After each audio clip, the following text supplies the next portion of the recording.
Okay, so here we are. We've installed some work lights. It looks like a rat's nest up there because I have some slack so that if I need to pull the ROPS down, I can do that without having to take any lights off or disconnecting anything. The wire loom runs down and back through here and then down underneath the tractor, behind the panels and into the engine bay. And we've got 4 lights, got some backup lights, got the forward work lights. They are operated by these 2 switches here. Turn those on, give you an idea.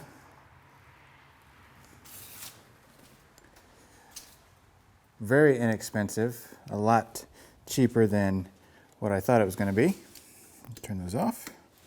I do have a video clip I'm going to put in here as well of how bright they are at night. You've seen the video on the headlights and how bright those were, but if not, we're going to include that clip as well. And overall, for the, I don't know, $50 to $75 for everything, that included the pre-made wire harness, the switches, and the lights. That was not a bad deal. And in fact, for this particular tractor, this is the LX2610, I didn't have to do any modifications to the wire harness, but I did have to make my own wiring harness extension that allowed me to go from where the wire harness ended, which was right about here, to the canopy lights up here, or the ROPS lights. Let's see if I can get down here real quick. And there's the wire harness, if I can point to it here, wire harness, and it goes down and eventually enters into some wire loom, which goes through and up, which I've already showed you.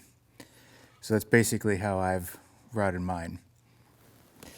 I just zip tied it right up against the hydraulic line, and there's no problems. We've driven the tractor since then. There's no hang-ups on any of the mechanical gears, and you can see right here, it runs up underneath and goes into the battery area. But it was a pretty easy install. It took me a few days only because I had to stop and start and grab some extra connectors and some wire. But if it's something you're interested in, you should check it out. It's definitely going to be something you'll need at night if you're doing any kind of work in the winter, and more so than just using your headlights. So something I would highly recommend. All right? Well, hope you learned something. On to the next.